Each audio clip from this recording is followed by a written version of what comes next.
আমরা এবার ইন্টারলেকেন থেকে ট্রেনে করে যাব হার্ডার বার্ন। স্টেশন থেকে বেরিয়ে এলাম।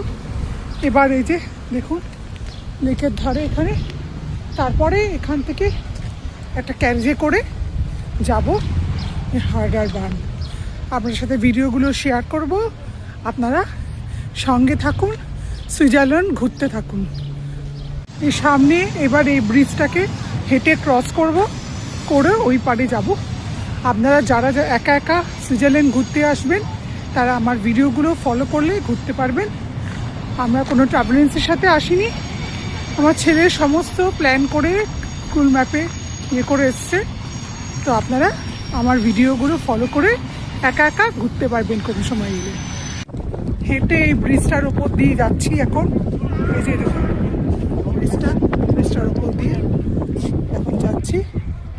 এবার এখানে গিয়ে ক্যারেজ আছে একটা, ওটাও আমাদের সুইস পার্সের মধ্যে ইনক্লুডেড। ওই ক্যারেজে করে আমরা যাব যেই জায়গাটা বলছি হার্ডার বার্ন, ওখানে যাব, আপনাদের সাথে শেয়ার করব। যে একটা ছোট ক্যারেজে করে এই যে এখানে যাব। এই যে 10 মিনিটস জার টপ অসাইট, 10 মিনিটস টপ ভিউ, এগুলো দেখবেন। অসাধারণ ভিউগুলো আপনাদের সাথে শেয়ার করব। এই যে চলে যাচ্ছি আমরা এই ওপর দিয়ে সিঁড়ি দিয়ে উপরে উঠে চলে যাব এখন ওই ক্যারেজ ধরতে। সুইজারল্যান্ডের ইন্টারলেকেনের সবচেয়ে জনপ্রিয় ভিউ পয়েন্ট হলো হার্ডার কুলম। সমুদ্রপৃষ্ঠ থেকে 1322 মিটার উঁচুতে অবস্থিত স্থানটি থেকে আইগার মঙ্ক ও জাংফ্রাই পাহাড় এবং থুন ও ব্রিয়েন্স এই দুটি লেকের অসাধারণ সুন্দর ভিউ পাওয়া যায়। ইন্টারলেকেন ওয়েস্টে স্টেশন থেকে মাত্র 5 মিনিটের হাঁটা দূরত্বে এই ঐতিহাসিক ফ্যানিকিউলারের বেস স্টেশনটিতে অবস্থিত। প্রায় 100 বছরের পুরনো এই ট্রেনটিতে চড়ে খাড়া পাহাড় বেয়ে চূড়ায় উঠতে মাত্র সময় লাগে 10 মিনিট।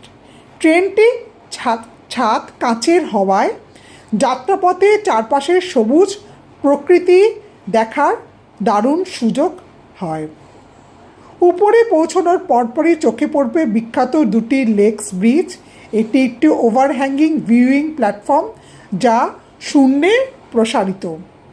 এখান থেকে চারিদিকের পাহাড় ও লেকে 360 ডিগ্রি দৃশ্য ক্যামেরাবন্দি করার জন্য পর্যটকদের ভিড় হয়। ফ্যানিকিউলার সাধারণত এপ্রিল থেকে নভেম্বর